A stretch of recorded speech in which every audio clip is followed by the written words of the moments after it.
এই রিক্সা যাবে? সরি, আমার কোচিং আছে, আমি যেতে পারবো না। ওরে বাবা রে বাবা, মা শুনছো? রিক্সাওয়ালা আবার ইংলিশে সরিও বলে, আবার বলতেছে অন্য কি কোচিং আছে তাই যাবে না। এই তুই কি আমাদেরকে পাগল পাইছস? হ্যাঁ, নিজে কি পাগল টাগল হয়ে গেছিস নাকি? তোর মতো একটা রিক্সাওয়ালা আর কোচিং থাকবে কোথা থেকে? হ্যাঁ দেখ, আমাদের আর্জেন্ট কাজ আছে, চল। প্লিজ আপু, আমি তো বললাম আমার কোচিং আছে, আর তাছাড়া আজকে আমার টেস্ট পরীক্ষা, তাই এখানে বসে পড়ছি। আপনি একটা কাজ করুন, আপনি অন্য রিক্সা নিয়ে চলে যান। এই তোর মতো রিক্সাওয়ালার আবার কিসের কোচিং, কিসের টেস্ট? হ্যাঁ, তুই আমাদেরকে কি বোকা পাইছস? তুই দেখছিস যে আমরা অনেক বড় লোক, তাই আমাদেরকে এগুলো বলতেছিস না? দুই তিনটা ইংলিশ বলতেছিস, ভাবছিস যে আমরা ইমপ্রেস হয়ে তোকে যা ভাড়া তার থেকে বেশি টাকা দিব? দেখ, একটা কথা লাস্টবারের মতো বলে দিচ্ছি তোকে, যা ভাড়া তাই দিব, তুই চল, আমাদের ইম্পর্টেন্ট কাজ আছে।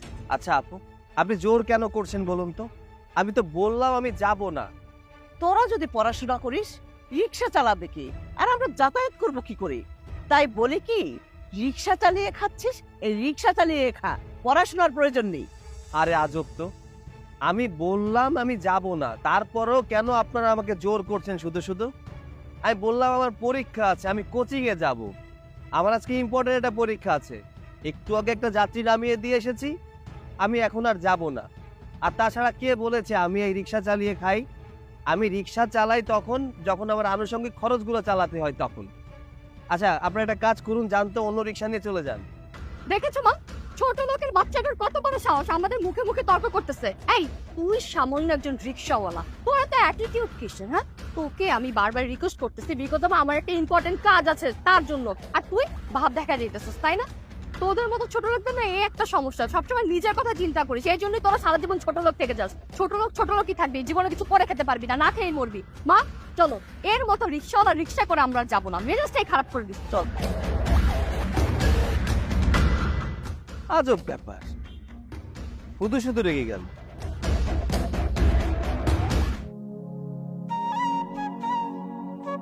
কি ব্যাপার ভাই, খুব প্রিপারেশন চলছে তাই না? এবার তাহলে বিসিএসে টিকে ছাড়বেন?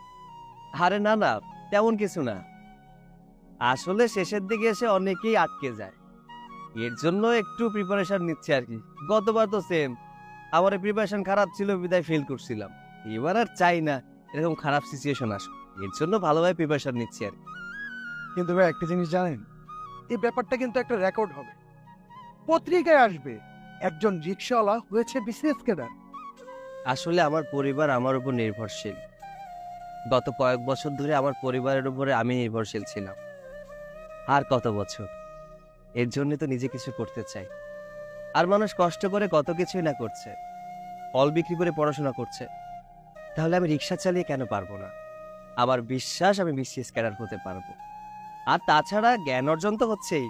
আসলে কি ভাই জানেন, আমি আপনার এই আত্মবিশ্বাসটাকে সম্মান জানাই। আপনি কত কষ্ট করে রিক্সা চালাচ্ছেন, রিক্সা চালিয়ে লেখাপড়া করছেন, তার পাশাপাশি সংসারটাও চালাচ্ছে। আর আপনার যে বিশেষ ক্যাডার হওয়ার একটা জেদ, এই জেদটাকে আমি অ্যাপ্রিসিয়েট। আমি যদি কোনোদিন বিসিএস ক্যাডার হতে পারি, আমার যদি দিনটা বদলায়, আমি কখনোই এই দিনটাকে ভুলবো না, কারণ এটাই আমার মোটিভেশন। আচ্ছা ভাই, তাহলে আপনি পড়েন, আমি আসি।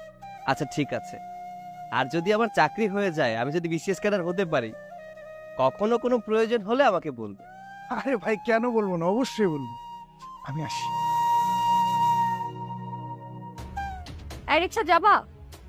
ও তুই তা আজকে রিক্সা নিয়ে যাবি নাকি আবার নাটক শুরু করবি, বলবি যে তোর কোচিং আসতে?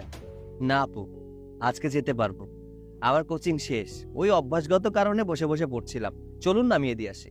বাহ, এই তো এখন তোর আক্কেল জ্ঞান হয়েছে, তোর পজিশন সম্পর্কে তুই বুঝতে পেরেছিস। একটা কাজ কর না, এই সমস্ত পড়াশোনা বাদ দিয়ে না রিক্সা চালা, ঠিক মতো পেট ভরে খেতে পারবি। আসো।